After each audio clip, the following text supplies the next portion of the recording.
Welcome to the Grazing Grass Podcast, episode 123.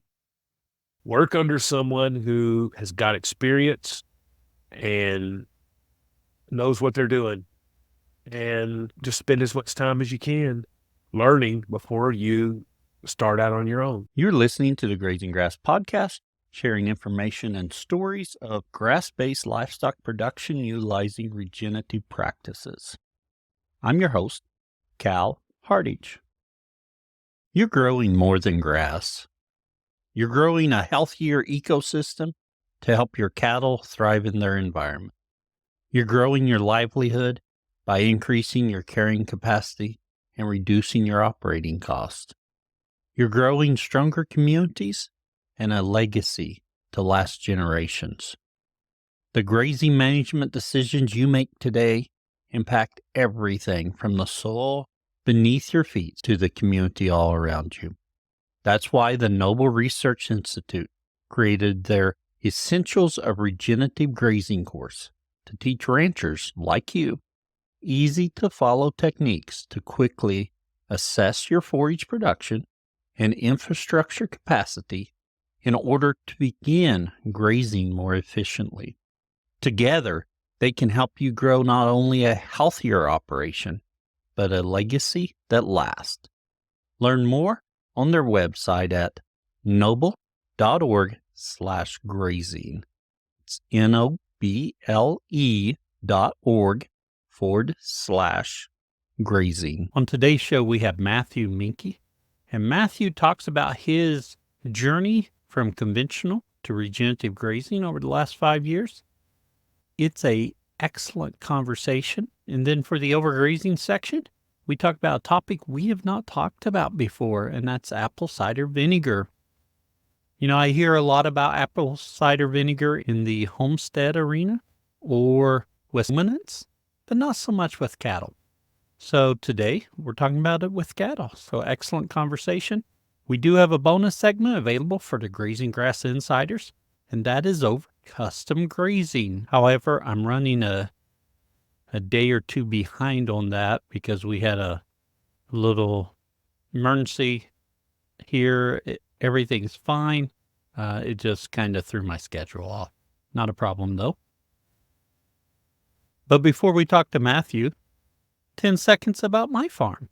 And on my farm, we got some rain just in the last week, which has been really nice.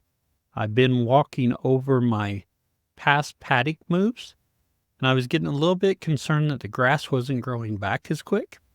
However, we got that rain, and the Johnson grass immediately started putting out a lot more foliage. And Johnson grass is one of those bittersweet things. You got to be really careful grazing it. However, I'm liking it right now, and that's one thing during the hot summer, it puts out a lot of foliage. However, before we got that rain, it wasn't putting out a lot, so I was a little concerned, but I looked at it today, and we're going to be in great shape. Before we move on, 10 seconds about the podcast. And I'd mentioned at the end of the podcast how we didn't have very many reviews. So those people who's gone out and left us reviews, we greatly appreciate it. And like one of my favorite podcasts says, we always appreciate 5-star reviews and positive comments. Today's comment or review says, a great podcast. I've only listened to 2 shows so far, but I'm really enjoyed the conversations. The questions and answers are good, and I enjoy the details given about the operational practices people are doing. Mike J150, we appreciate you sharing a review and giving us a 5-star rating. If you've not given us a rating wherever you listen to podcasts, we encourage you to do that. It just helps people when they're searching for podcasts to come across the Grazing Grass Podcast. So we got our 10 seconds about the farm, 10 seconds about the podcast. It's time to talk to Matthew, and it's a good one today. Matthew, we want to welcome you to the Grazing Grass Podcast. We're excited you're here today. I'm happy to be here, Cal. Matthew, to get started, can you tell us a little bit about yourself and your operation? I am a 6th-generation farmer and rancher in Waller County, Texas. That is in between Houston and College Station. It's about 70 miles from the Gulf of Mexico. very hot, humid climate. We get about 45 inches of rainfall a year. Oh, yeah. We have a horse quality square bale business, but we also have a grazing business. We graze cattle on areas that we don't have square bale hay production in. We own some of the cattle. We custom graze for other people. And in some rare occasions, we actually put some of our cattle out with others. So you said multiple generations. So how long have you been there? Let me clarify, not so much you, but your family. My ancestors landed in Galveston Island on New Year's Day of 1847. And they just started like most German immigrants that came to Texas. They did come to Texas with some resources, purchased a small amount of land, but also was able to participate in some homesteading that Texas had, and received a land certificate. And then my great-grandfather and his brother-in-law decided in 1880 that they were going to cross the Brazos River and purchase some property and attempt to pay for it with grazing and cattle production. Oh, yes. And through the teens and the 20s, from family record, we found they were reasonably successful at doing that, and continued on through the Great Depression. Unfortunately, my great-grandfather died in 1933, right in the middle of the Depression. So there was a little bit of a division of property there, but it's been passed down 2 more generations to me and my sisters. And then I also had some cousins that are still involved. We still work together as a family, and although our operations and enterprises are completely separate, but we still work together, and we're neighbors, and we help each other and continue on a little family tradition that way. Now, you mentioned your sisters. Are they part of your business, or are they separate? It is my business, but my sisters are landowners, and my mother also, and mother and father, but they're good landlords, and they believe in what we're doing, and actually they participate. In fact, one of my sisters helps me move cows. She's on duty every other weekend to make our moves, and I'm very thankful to have family members that not only believe in what we're doing, but will actively participate in it as well. Oh, yeah, that is nice. Now, I know from reading your website, I hate to even say this on the podcast, but you graduated from that college that in Oklahoma, we don't like to say its name. And you might say University of Texas right off, but it's that other college down south. Don't let the collegiate affiliation fool you, although we are diehard. I don't know whether I should say that or not. We are multi-generation Aggies here. But I will freely admit that very little of what I practice today, I learned at that institute. Well, you know, I've mentioned it numerous times. I went to Oklahoma State, but most of the stuff I do came about a long time after that time. Now, when you went to Texas A&M, did you go for ag? I did. Just so many of my neighbors and my ancestors before me, and even some of my classmates growing up, we went for an animal science degree. We wanted to learn about cattle production particularly. So that was my focus there. I did not return to the family business immediately after school. At that time, our family business was in transition, and for lack of a better term, was on pause. I went to work for a really large preconditioning yard, and spent a lot of time learning about feeding cattle and backgrounding and preconditioning cattle. From there, ended up transitioning into the retail feed business, and then eventually ended up owning a full service ag service company, feed and fertilizer. I was the exact opposite of what I am today. I was an input seller and promoted any and all inputs, and of course everything that our universities taught us to do. And practices Right. to add and products to promote. And I spent about 11 years doing that. What caused you to change to the model you're following now? The beginning of my journey started with a dear friend and a respected horse trainer from Idaho named Martin Black. One of my best friends, or definitely my best friend, and an employee of mine, Stephen Lewis, and I provided some cattle for a horse clinic that Martin was putting on in our area, and we got to participate in the clinic kind of in exchange for the cattle. And Stephen and I believe ourselves to be fairly qualified stockmen, especially when it Oh, comes yeah. to horses and low stress stockmanship, horseback with cattle. We've spent our lives working on that and trying to perfect that as a skill. And we went to this clinic, and Martin proceeded to explain to us exactly why we were doing everything exactly Oh, no. backwards, and just short of berated us for 4 days in a row. Was really hard on us and tough on us. And we held our tongues and listened. And after some time went by, we decided that we were going to try some of his methods and try some of his principles. And lo and behold, they worked so well. And we were amazed at what we were able to do, Oh, wow. putting those practices into place, especially with a lot fewer people. We were doing things by ourselves, or the two of us, that we would have normally had to hire help or might have taken Oh, 4 or yeah. 5 or 6 people. And I looked at Stephen one day and I said, if we could be wrong about this, we could be wrong about anything. And so that made me decide to question every practice that I had ever participated in, whether we'd been doing it for a year or for 100 years. Oh, yeah. And at that time, you'd provide some cattle to it, so you were grazing cattle at that time. Yes, by that time we were. I had told you before, the family business was on pause. I went through that time period I was describing earlier, but eventually I did transition back into operating our family business. And then again, after that incident, just upset the whole apple cart. The apple cart is falling over, apples everywhere. And again, we just started to question everything and decided we're going to put the apples back from start over from ground zero in a way.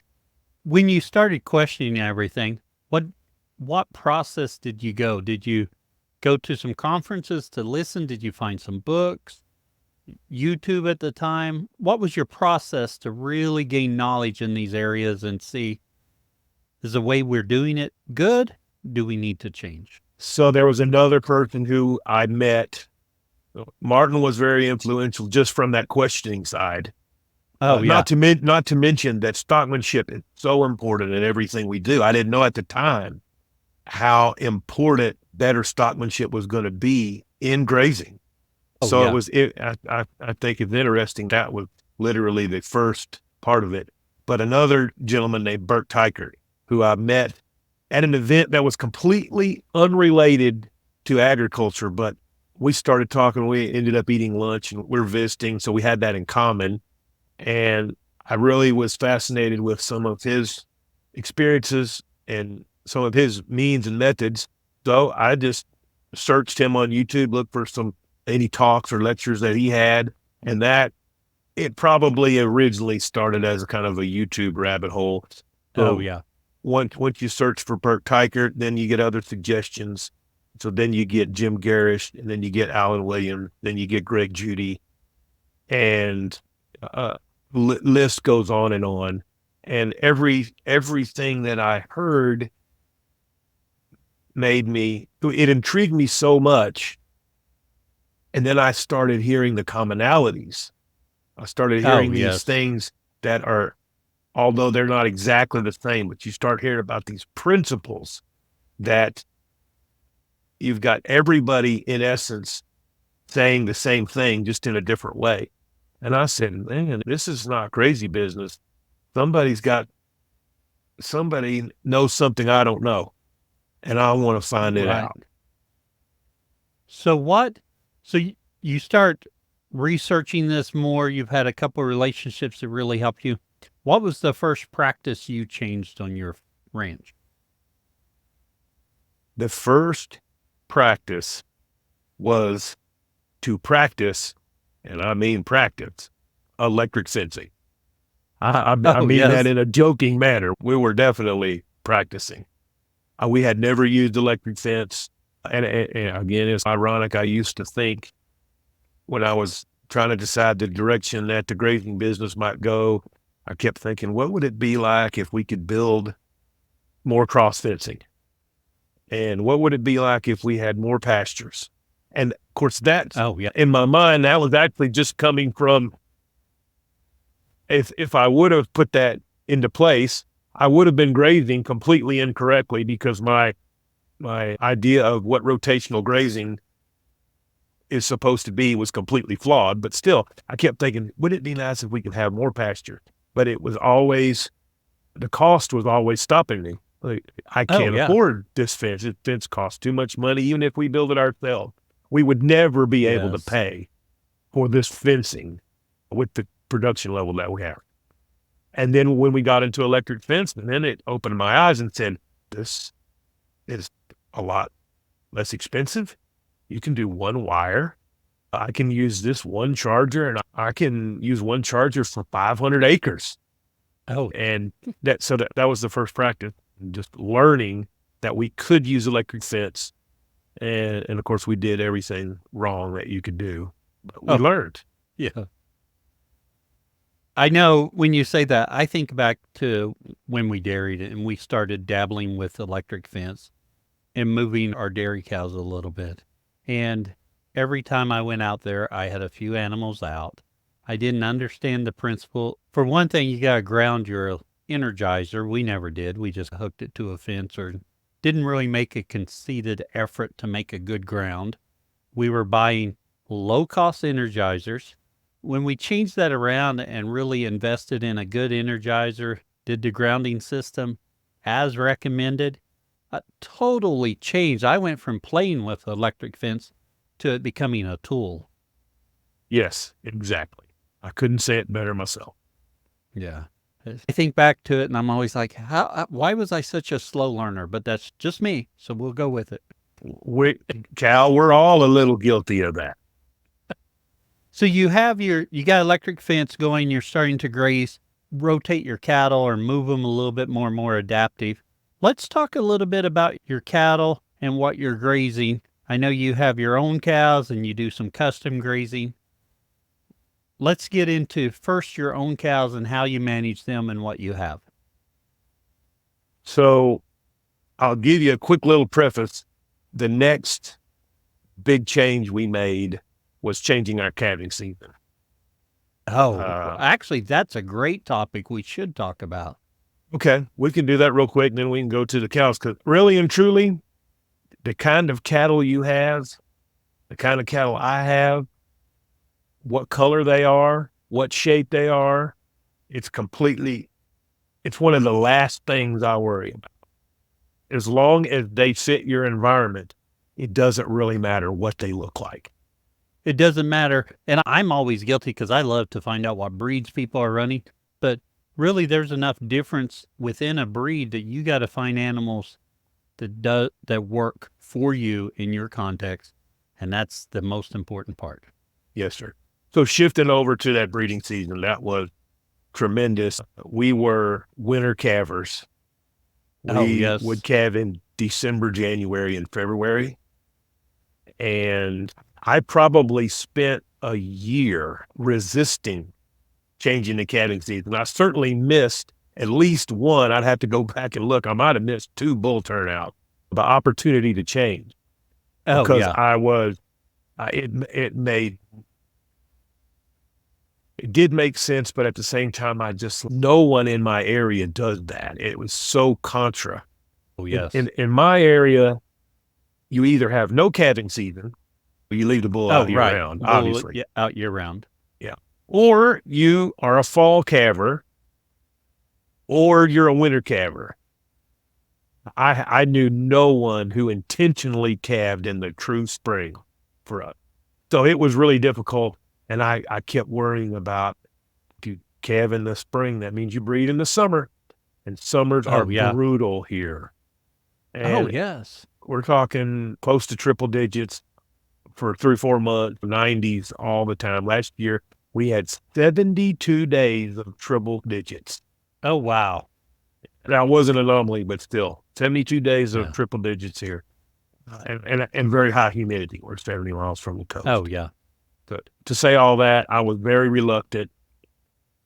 When someone explained to me that you need to calve in sync with your forage resource, that made sense. Why should a calf be hitting the ground in January and February, which is the worst month of the year for us? That is the hardest months for a cow to survive in our environment in February. Oh, yeah. Why do I want to make that cow start to lactate and ask her to do even more? But I just couldn't, I wasn't sure about that summer breeding. But finally, we did make the change, and it has been amazing. It's just been amazing to see that it can be done and how much it changes your level of inputs, how much it reduces your level of input. It does. Yeah. Just quick math, it's probably now saving me somewhere between $150 and $200 cow per year. And that's huge. Yes, it is. Now, one thing you mentioned there, part of your reluctance was that breeding during high summer, that hot weather, high humidity. How did breeding season go for you?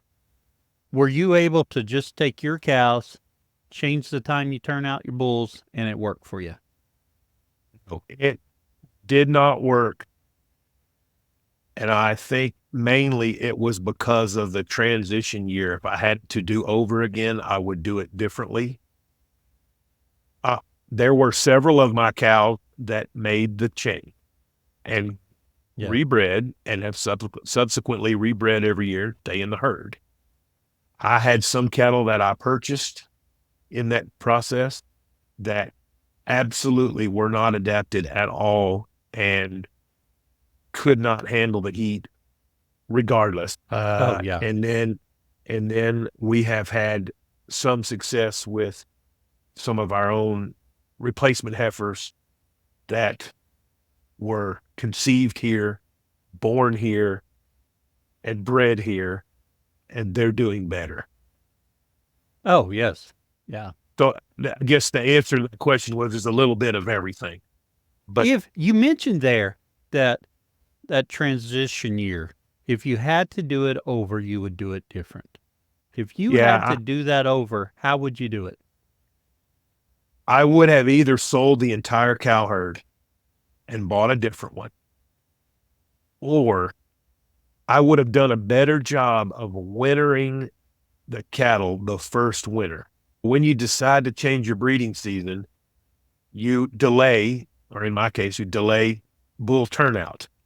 Yes. But the problem's not solved yet. That is next year's calf crop. The calves from the previous breeding season and breeding decision that you made, you still have to deal with. And so I still had a cow herd that was still calving in January and February, and I did not feed them well enough. I thought to myself, these cows, instead of me turning the bull out in March, I'm going to turn it out in June. They're going to have a couple of months, a couple of extra really months good there, grazing, and this should be on a high plane nutrition, and they ought to breed up. But I think what actually happened was all that extra nutrition, they just turned it into milk and gave it to their calf. Oh, and they didn't improve their body condition enough to get bred. If I had it to do over again, I would go ahead and have those cows in December and January, and I would just feed them whatever it takes to keep that good body condition over the winter, set them up for spring, and just don't let them go backwards one bit. You got to hold your nose and get through the first year until you can reap the benefits of calving later. Oh, yeah. And I do think there's a percentage of cows that don't respond just because it's a shock to their system. I still Oh, yeah. think when you're changing, you could probably do everything right, and you're still going to have some cows fall out because they're 8, 9 years old, and they're used to breeding in May and March and April every year, and that's when we get bred, and our bodies are synchronized that way. And then all of a sudden you introduce a disruption to the system, and they just don't respond.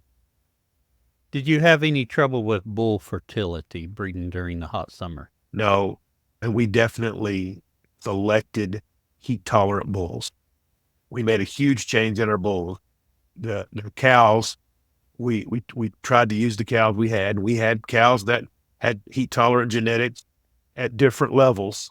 Yes. Some of them were very heat-tolerant. Some of them were just slightly heat-tolerant. And some of them weren't heat-tolerant at all. And keep in mind that the majority of our acres, there's no shade. Oh, yes. So the only shade they get is from 9 p.m. to 6 a.m. Yeah. And with your bulls, you said you made a little bit of change. What type of bull did you go with when you made that change? We started with some South Pole bulls. Oh, yes. And we're happy with those, and I'm still happy with South Pole as a breed, mainly because of heat tolerance and being raised in a low input system. And then we also have quite a few Red Angus times Centipole or Red Angus times Mashona, Yes. or Red Angus times different percentages of quote unquote a tropical breed. Our goal here is to try to keep our bulls about 50% tropical breeding, either Mashona, Centipole, or even that Romo Sinuano bull from Spain, or a breed from Spain. Yes. And then time Red Angus, just trying to get the most. We want a very slick, short-haired animal, but that has as much muscling as we can get. Right. But yes. The number one thing is that they're raised in a low input system, grass-based, Yeah. no grain, slow growth. The system or the program that the bulls come out of, in my opinion, is more important than the pedigree and more important than the breed composition. I don't get hung up on that's only 25% Mashona, or that's 3/8 Centipole. And I don't get hung up on that. I get hung up on program and then generally just the phenotype of the bull. Oh, yeah. Look at his hair coat. Look at those secondary sexual characteristics. Obviously, fertility, feet and legs, all the other things that you have to start with all of those fundamentals and basic. If the bull thrives in a low input system and that's another thing. The bulls I buy, I brought some bulls from Missouri, but Missouri in the summertime definitely has a very similar climate to us. Their winters might be a little different, but their summers are pretty close. Yes. But most of the other bulls that I buy are born in the southern environment, and they're developed certainly in a climate similar to mine. Oh, yeah. On a forage program. So they're not, when you get them, they don't fall apart because, there's no grain available now. No, and I am happy to show people my bulls at any time. My bulls don't get anything. They thrive on sea salt and sunshine. That's all they get. We don't. And we only touch them once a year when we fertility test them.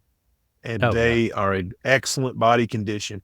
And that's what makes me always feel good about what we're doing. Although we still are transitioning and we're still having a lot of challenges with those cows, trying to breed them up, I can go look at that bull battery and say, these bulls are making it on nothing. They're passing those genetics on to the next generation. Yeah. So we've just got to be patient and stick with it. And are you finding the daughters of those bulls functioning well in your environment? Yes. They're not 100% because 50% of the genetics still come from the cow. And we've still got some cows that are pretty big, pretty framey, and have a higher maintenance requirement. Therefore, on a low input system, sometimes they're going to react a little negatively. But I think once we start stacking these generations, we've got some 2-time generations on the ground now. You bred back to those low input bulls, and then their daughters bred back to a low input bull. Those are hitting the ground now. And then, of course, we'll be conceiving some third generations here in about a month. Oh, So yes. I think that we're going to have some compounding effects here in the next 2 to 3 years. Oh, yeah. I think so, yes. And for something I know you're going to want to hear about, in order to speed this process up, we're definitely using some Corriente cattle Oh, to yes. to provide an adapted female that we can just purchase, and Oh, she yeah. will adapt as is and doesn't need 2, 3, or 4 generations Oh, down the yeah. road before they're adapted. And so we run quite a few straight Corriente cattle and even some Corriente time beef, and was able to even find some Corriente time South Pole cattle Oh, yes. this past fall. And we're very happy with those. Just a side story, August Horseman on his podcast a week or two ago, he said some guy came and bought all Corrientes that when he destocked out with me. Oh, I that bought was you. August. You went and got. Yeah. And they're doing well. Oh, very good. Yeah. I'm a fan of the Corriente cows. They're doing good for me. Yeah, we instead of trying to breed framey conventional cows down, now we're trying to breed Corriente cows up. And I think And the answer is somewhere in the middle. The answer generally is always going to be a balance, something. is. So we're not hardliners here. The only thing you have to do to stay here on our place is walk and get pregnant. Yeah. If you walk and do get your pregnant, job, you can not a stay. problem. Now, when you wean your calves, are you selling them shortly after weaning, or are you grazing them for a while? How are you marketing them and growing them out? What's the process after weaning? So traditionally, every year except last year, we keep all our yearlings. We precondition all our yearlings. Oh, yeah. We expose every heifer and allow them a chance to get bred in a 60-day season. If they get bred, they can stay. If they don't, we sell them as a feeder heifer. And we will graze those steers for an additional year and sell a long yearling. Last year, we had to implement our drought plan, and we sold we preconditioned everything, but we did sell it. We did not retain it because we didn't have the feed resources to winter the animals, and that's part of the system. The idea is that we retain those and count on those yearlings to graze, but if we don't have the forage, or if it gets too dry, we can sell them first. And last year, we pulled the trigger on that. Yeah. And I really like that model because you get those long yearlings, you can graze them, and if grass becomes short for whatever reason, that's your first out. Yes, sir. That class leaves the farm, and you're able to destock without getting into your cow herd. Yes, sir. Are you marketing any, are you taking any through processing, or are you selling them all through traditional channels? Because of our numbers, we're still selling through traditional outlets. We graze for our own use and a few friends and neighbors, and we will do some attempting to grass finish some animals, and we'll grain finish some animals. We have a customer, that's what they want. We'll provide whatever they want, but that's a very small scale. We've got pretty high numbers, and although we would like to someday, I would be very interested in working on a more consistent way of grass finishing some animals and direct marketing some. But right now, we've got to get the basics down right first. Oh, We've yeah. got to concentrate on grazing, concentrate on our genetics, and getting those animals a consistent supply of animals that thrive in our environment. And then we may move on to the next. Get you that consistent product you can put out because your animals are consistent and uniform. Yeah, it just doesn't happen overnight. It certainly doesn't. And I'm an impatient person by nature. And I think this is another way of God teaching me patience. Oh, yes. Yet another way. Yet another way. I can attest to that as well. Yeah. In addition to your own cattle, you are custom grazing some animals. Yes, sir. Let's just talk about that program for for a little bit? You bring them in the summer, grazing them, or in the spring, grazing them through summer, out in the fall, or how's that working? Right now, we actually have full-time cows, year-round cows that we're custom Oh, grazing okay. for a customer. We would take stockers if it's appropriate. Right now, we have a customer whose production system is not exactly like ours, but similar to ours. And for me, custom grazing is a business decision. It is a way of being diverse. I'm happy having custom grazing cattle probably at somewhere between 20 to 30% of my carrying capacity, regardless. I just think that's a wise business move, because even though sometimes I may be able to have a higher profit on the cattle that I own, the custom grazing is steady Oh, and yes. it provides some cash flow. I'm not saying that someone ought to be all custom grazing and someone ought to have all cattle ownership. I just like having a little diversity in there. So I like having a certain percent custom grazing, a certain percent stockers, and a certain percent cow calf. It just spreads the risk out, and it provides more consistent cash flow. Yeah. Just on the subject of stockers, we're jumping back just a little bit. Uh, Are you only using the calves you raise as stockers, or are you bringing in some stockers as well? No, I have not brought any stockers in from outside.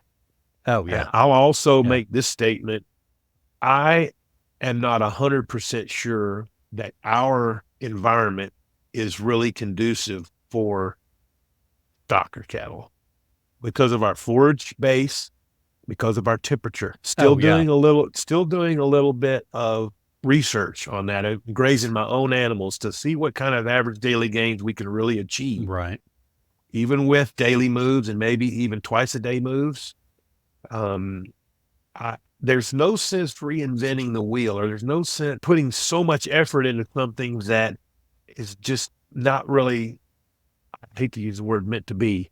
I hate to try to paddle upstream. That's what I'm trying to say.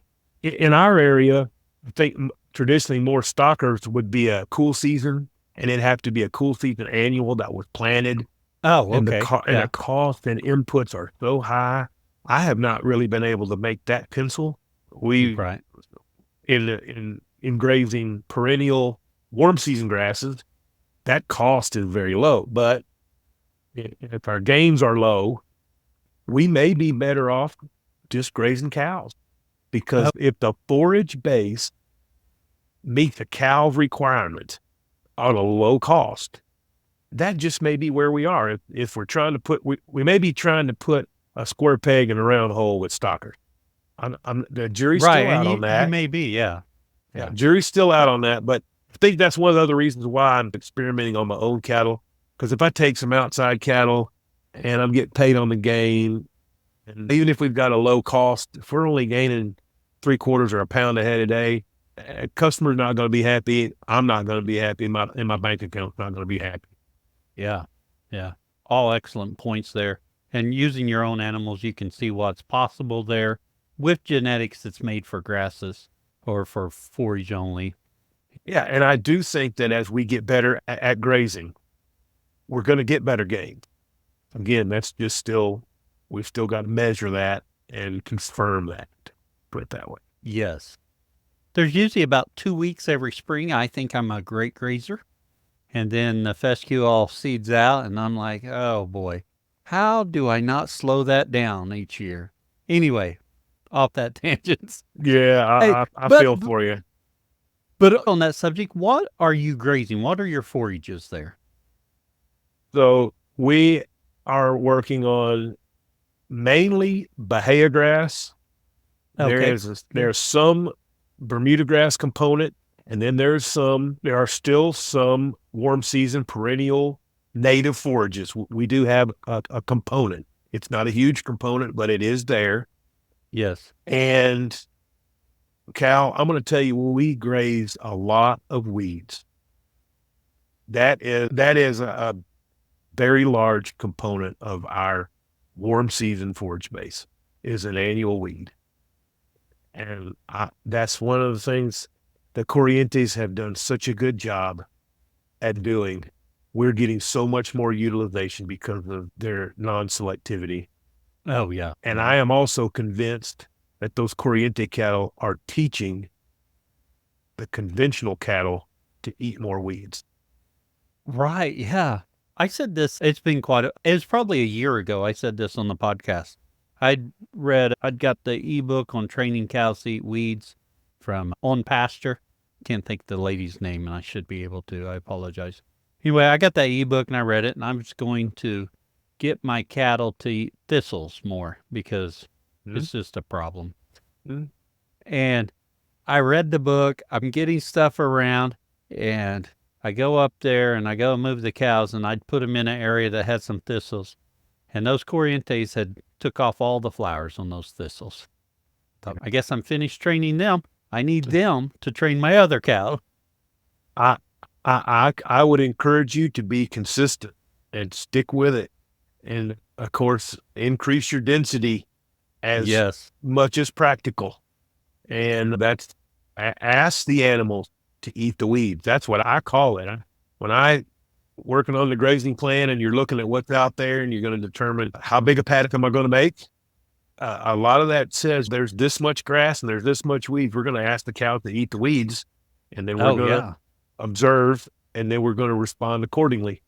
And if 80% of your cattle are thriving on that weed and grass mix, I think that you're probably on the right track. You may have some cattle fall out, but if you could have 80% of your cattle utilizing or increasing your utilization by 50%, you probably afford to cull that bottom 20%. Oh, yeah.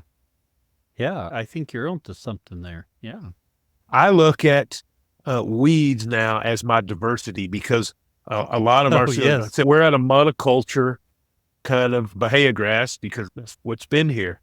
And I would love for perennial natives to provide my diversity, and that is, it is there. And I think better grazing is going to increase that.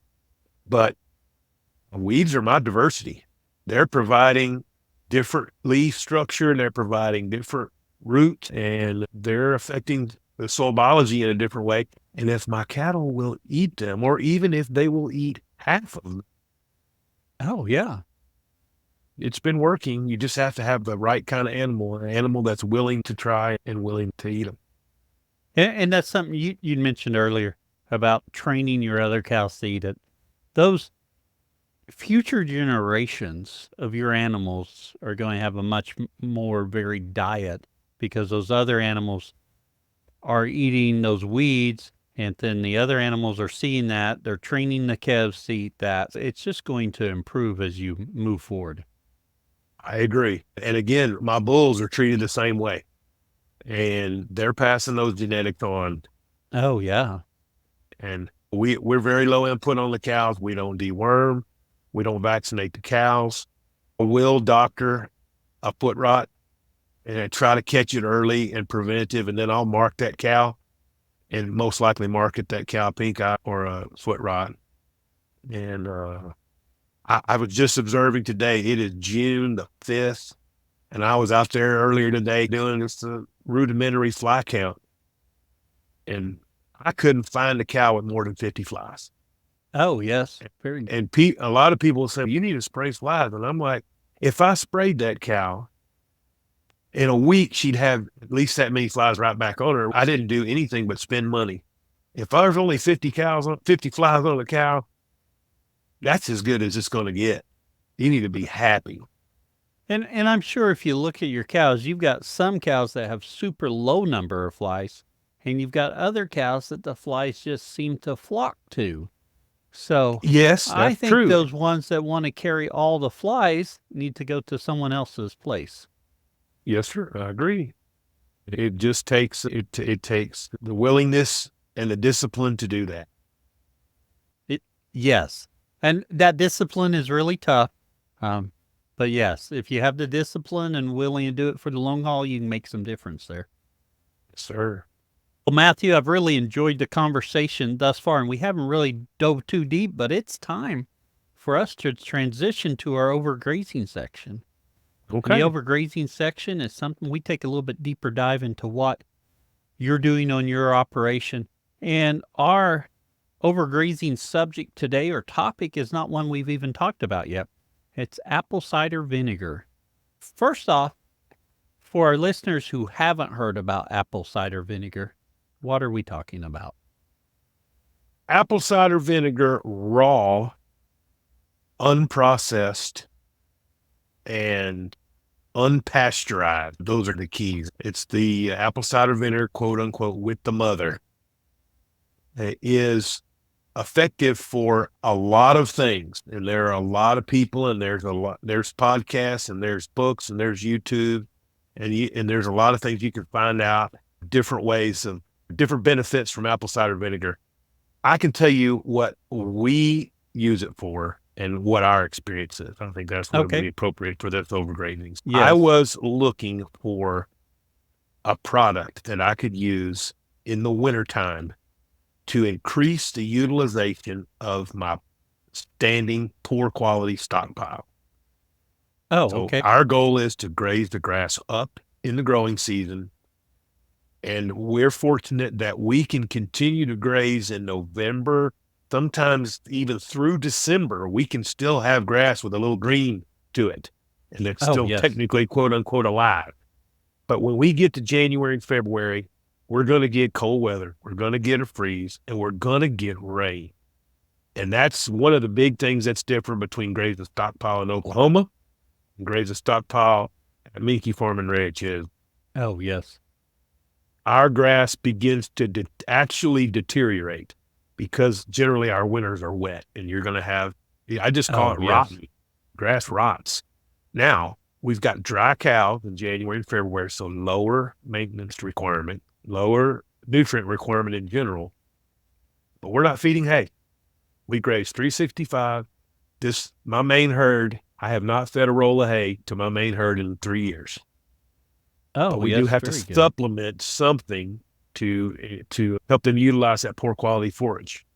I traditionally would use cottonseed cubes, and I would just feed them a level of cottonseed cubes on a per head per day basis until their manure started to flatten out. So if that was 2 pounds a head a day, that's great. A little bit later in the year, maybe got to go to 3 pounds, maybe got to go to 4 pounds. But that's how I judge. When the manure flattens out, then I know that I'm feeding right.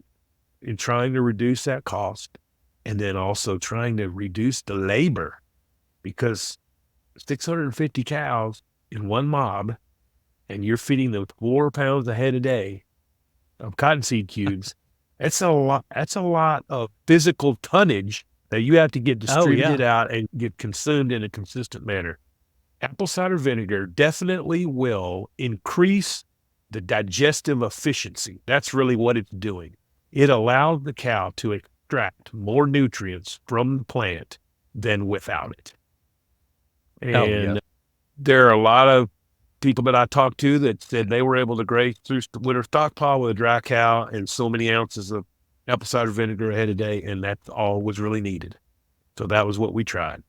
And we use what's called a dosatron. I actually put the apple cider vinegar in their water.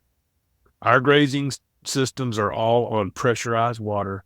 We have ponds or dirt tanks, but they're actually fenced off. We fence off our dirt tanks. We only use them for emergency, if we lose power or if there's some other type of disruption with the water system.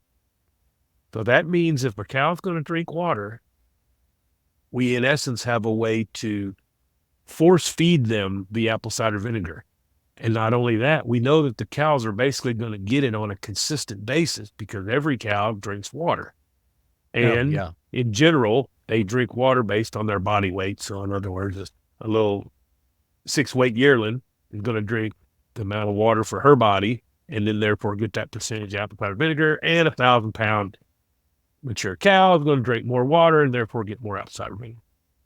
And with that dosatron, it was so easy. All we have to do is fill up a tote of apple cider vinegar, connect it to that dosatron, and turn the water on. It's not electric. It works on the flow of the water. So every gallon of water that flows through the dosatron, it meters so many ounces of apple cider vinegar into the water. And other than periodically having to refill the tote, Yes. that's all the labor. The only other labor is going and checking and monitoring how many ounces of apple cider vinegar you're distributing every day, and then looking at the results and looking at how the cattle are performing and adjusting the apple cider vinegar accordingly. And when you started doing that, I assume you used cottonseed one year and then the next year you went to apple cider vinegar. Did you go whole hog and do the whole herd that way? I did. I went whole hog and did the herd that way. And my answer for 1 year trial is apple cider vinegar alone is still not enough. It did what it did as advertised, and you can see it in the manure. You can see the particle size of undigested fiber go from an inch or 3/4 of an inch down to 1/4 of an inch. It is amazing, but there is time, especially in the month of February, where our forage gets so poor that it's still not enough. Oh yeah. So the answer is next year I'm gonna start feeding apple cider vinegar probably in December, and I'm gonna watch that manure, and then when it starts to flatten out, I probably will have to give some cubes also. But I think based on my calculation, I will probably feed less than half the cubes I normally feed. And even with the cost of the apple cider vinegar, it's still going to be quite a bit cheaper to winter the cows on a total dollar amount. And that's all that really matters. What's the total cost for the end of the year? Yeah. Well, very good. Have you noticed any other benefits or anything that was surprising to you? No, other than it is well known that apple cider vinegar helps with internal parasites, and that a lot of people in the grass finished and grass fed world, or all natural and don't want to use a dewormer, have had success using apple cider vinegar to reduce or eliminate internal parasites. So I feel like that's just another thing. If our cattle are on apple cider vinegar for 4 months out of the year, not to mention our daily moves and all our other practices, reduce our exposure to internal parasites, I think that's just another added benefit that we're getting. Can I quantify it? No, because I don't have split trials or we haven't done a bunch of fecals. But in general, I don't have a chronic problem with wormy cattle. So as long as I'm not having a chronic problem with wormy cattle, I'm happy. Oh yeah. I think I've never used apple cider vinegar. I say that. I have bought it some and taken it myself some. That stuff's pretty awful. But I'm drinking my dose right now. I drink an ounce or two of apple cider vinegar every day, and I just put it in enough water where it's so thin, and I actually like it. I prefer it. Oh yeah. I didn't, when I was doing it, I haven't done it in a little while, and it's probably talking about it will cause me to go get started back on it. I didn't dilute mine very much. I diluted it just a little bit and basically took it like a shot. Your method is probably much better. Yeah. Like I said, I just thin it down and make it, I drink it all either afternoon, or if I have it during the day, I'll drink it with my evening meal. And I like water. I drink a lot of water. We're talking about if I put 2 tablespoons in a quart of water, or maybe even more, it's thin. It takes the bite out of it. Oh, yeah, because it does have a bite. And I drink tons of water, and I don't know why. I don't recall myself ever drinking it like that, and I don't know why. Because it makes perfect sense. I just drink a quart of water while we're here talking. Yeah. Yeah. Matthew, very interesting about apple cider vinegar. I do think it's something I haven't used, but it's been on my radar, and I've thought about it in different methods because you talk to goat people or small ruminants, and it comes into play a lot with parasites and people wanting to use it in that fashion. But it is time we transition to our famous 4 questions, sponsored by Ken Cove Farm Fence. Ken Cove Farm Fence is a proud supporter of the Grazing Grass podcasts and grazers everywhere. At Ken Cove Farm Fence, they believe there's true value within the community of grazers and land stewards. The results that follow proper management and monitoring can change the very world around us. That's why Ken Cove is dedicated to providing an ever-expanding line of grazing products to make your chores easier and your land more abundant. Whether you're growing your own food on the homestead or grazing on thousands of acres, Ken Cove has everything you need to do it well. From reels to tumble wheels, polytwine to electric nets, water valves to water troughs, you'll find what you're looking for at Ken Cove. They carry brands like Speedrite, O'Brien's, Kiwi Tech, Strainrite, Job, and more. Ken Cove is proud to be part of your regenerative journey. Call them today or visit kencove.com, and be sure to follow them on social media and subscribe to the Ken Cove YouTube channel at Ken Cove Farm Fence for helpful how-to videos and new product releases. They're the same 4 questions we ask of all of our guests. And our first question: what is your favorite grazing grass related book or resource? I'm going to mention a book. There's many of them, but this is one that I've gone back to multiple times.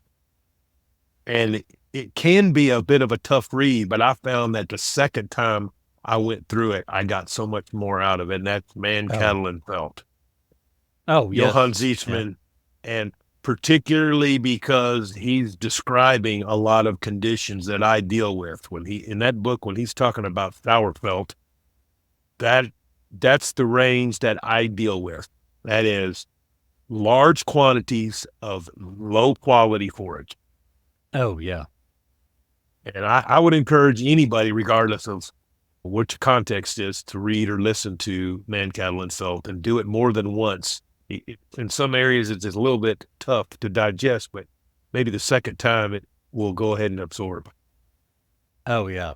Yeah. So many books. I have a certain set of books that I reread. I'm a book rereader. And it's amazing to me what I take out of a book each time I read it. It's always something different. It's like we were talking before the podcast, that this podcast, maybe it'll speak to someone, help them take that next step. But wherever you are, you're going to get something that applies to you in that case. And when I think about books, I pull from it what applies to me at that point. And then when I read it again, I'm at a new place, and I may pull something else from it. So I'm always amazed by what I get from rereading a book. Yes, you bet. Matthew, our second question: what is your favorite tool for the farm? It depends on how you ask that. If you say, what's my favorite tool, or what tool I couldn't live without, Okay. there might be different ones. A tool that I couldn't live, there's a lot of them, but I don't know how I would live without pasture planning program that helps me lay out my paddocks. So this is not a commercial for Pasture Map. That just happens to be the program that I use. But trying to calculate stock densities, trying to calculate your forage inventory, and be able to stand there and say, I have this much grass ahead of me, or this many AUDs or grazing days ahead of me for my mob. I couldn't do it without Pasture Map or some type of pasture measuring application. How long have you used Pasture Map? I know it's been close to 2 years, maybe a little bit more. We resisted. We tried a lot. We were doing just Google Earth and the drawing, and then we got we found another deal that it was a free version, and we were measuring and moving, and we were putting up fence, and it was working. But when we finally took the plunge and just got the subscription, it changed the way we're doing things, and it also helped us keep records so we can go back and not just rest days for the current grazing season, but you can go back and say, okay, last year we grazed like this. Let's alternate, or let's make sure that we're not becoming repetitive in the grazing plan. And that's one of my biggest theories in grazing is I call it shuffling the dominoes. You know, when you just get at the table, I don't necessarily intentionally try to do things different or go out of order, or I don't get caught up in, oh, we can't graze that paddock like that, because I just mix it up. I just shuffle the yeah. dominoes, and I figured that the chaos and the disruption, and that's going to take care of itself. Oh, yes. Yeah. Very good. I have not used Pasture Map. I tried it one time, and it's been a number of years ago. I'm not speaking to the current version. And I found that it was tougher to get started on it than I wanted.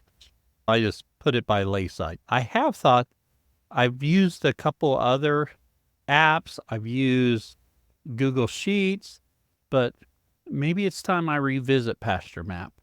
And I would encourage see you how to it do, goes. they do have a starter free version, and we did that for a while. We worked, Oh, yeah. with the free version, and I would say that for certainly, especially a person that is a single operator or maybe a dual operator, it may be perfectly fine. One of the main reasons we went to the subscription was because we could have multiple users, and it's so easy.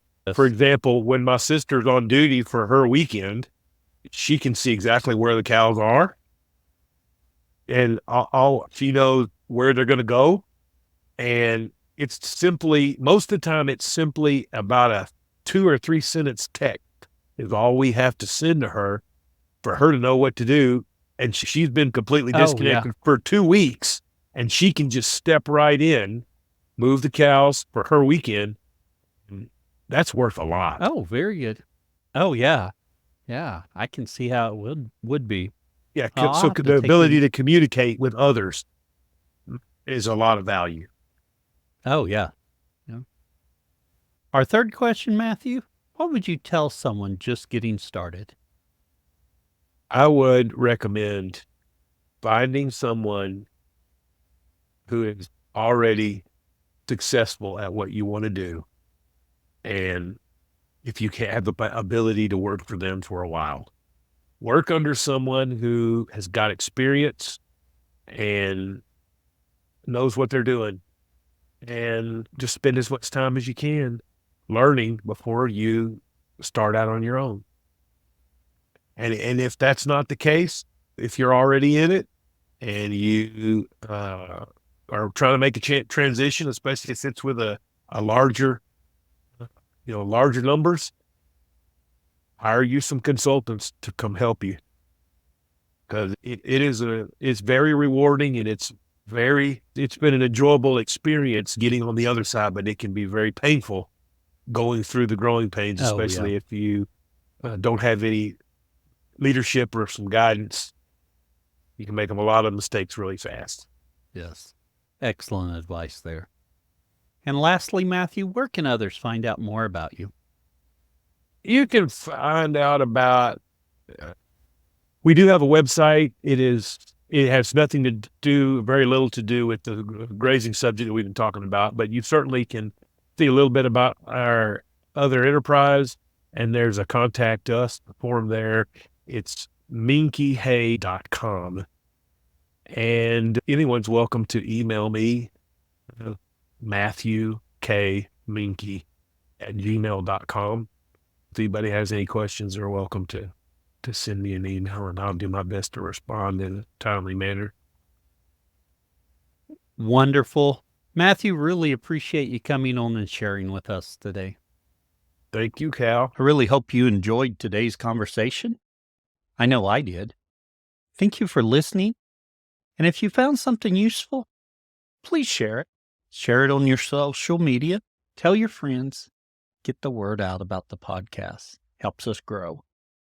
If you happen to be a grass farmer and you'd like to share about your journey, go to grazinggrass.com and click on Be Our Guest. Fill out the form and I'll be in touch. We appreciate your support by sharing our episodes and telling your friends about it. You can also support our show by buying our merch. We get a little bit back from that. Another way to support the show is by becoming a Grazing Grass Insider. Grazing Grass Insiders enjoy bonus content, monthly Zooms, and discounts. You can visit the website, grazinggrass.com, click on support, and I'll have the links there. Also, if you haven't left us a review, please do. It really helps us as people are searching for podcasts. And I was just checking them, and we do not have very many reviews for 2024. So if you haven't left us a review, please do. And until next time, keep on grazing grass.